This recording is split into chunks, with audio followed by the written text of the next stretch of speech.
যাবে। আপনি দয়া করে আমাকে 10টা টাকা খুচরো দিন ম্যাডাম। আচ্ছা, আপনি এই মার্কেটে কাজ করেন তো? আপনি এক কাজ করুন, আপনি টাকাটা রেখে দিন। আমি এই মার্কেটে প্রায়ই আসি, আপনি তখন আমাকে জল খাই শোধ করে দেবেন। আপনি এখন এটা রাখুন। কিন্তু ম্যাডাম কোনো কিন্তু না, আপনি রাখুন। আমার প্রচন্ড গরম লাগছে, আমার লেটও হয়ে যাচ্ছে, আসছি আমি। ম্যাডাম ম্যাডাম ম্যাডাম, হে ভগবান, হে তোমার কেমন লীলা!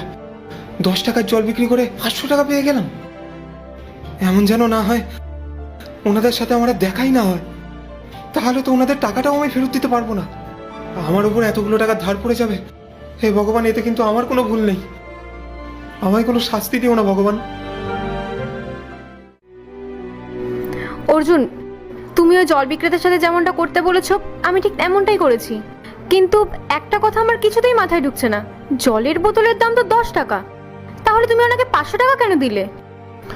শুধু তুমি নাও, আমিও জল বিক্রেতাকে 500 টাকা দিয়েছি, আর মিথ্যে বাহানা দিয়ে ওখান থেকে চলে এসেছি। যদিও 500 টাকাটা রাখতে চাইছিল না, কিন্তু আমি তবুও ওকে জোর করে 500 টাকাটা ধরিয়ে দিয়ে চলে এসেছি। আর তোমাকেও আমি সেটাই করতে বলেছিলাম। দেখো, আমি সবটা বুঝতে পারছি, কিন্তু কিন্তু তুমি আমাকে এক্সপ্লেন করো, তুমি এমনটা কেন করলে? আসলে এই মানুষটাকে সাহায্য করার দরকার ছিল। সাহায্য? কেমন সাহায্য? আসলে আমি যখন মার্কেটে ছিলাম তখন ওর সাথে খুবই একটা খারাপ ঘটনা ঘটে।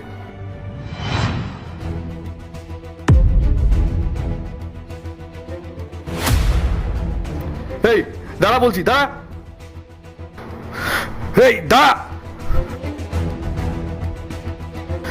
ধ্যাৎ, বেরিয়ে গেল।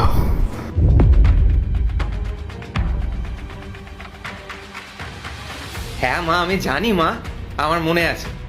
তুমি বলেছিলে আমায় 500 থেকে 1000 টাকা পাঠিয়ে দিবি, তাই তো? আমি জানি মা যে এখন বর্ষাকাল, বৃষ্টির সময়, তোমার শরীরটা খারাপ, তোমার ওষুধপত্র কিনতে হবে, আমি জানি। হ্যাঁ, বিক্রি হচ্ছে মা। আমি 2-3 দিন ধরে টাকা জমিয়ে রেখেছি তোমার জন্য, তুমি তো ওষুধ কিনবে। আমি 1000 টাকা জমিয়ে রেখেছি। আরে আমার কাছে আছে মা, আমার কাছে 1000 টাকা আছে। তোমার কোনো চিন্তা নেই মা, আমি পাঠিয়ে দেবো, আমার কাছে আছে টাকা। মা, আমি তোমাকে একটু পরে ফোন করছি মা। হ্যাঁ হ্যাঁ।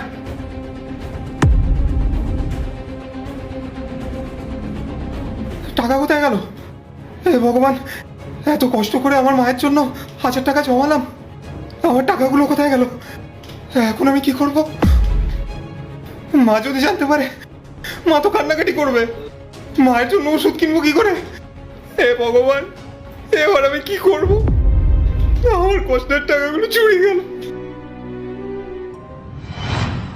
ওই বেচারাটার মায়ের অপারেশনের জন্য টাকা লাগতো।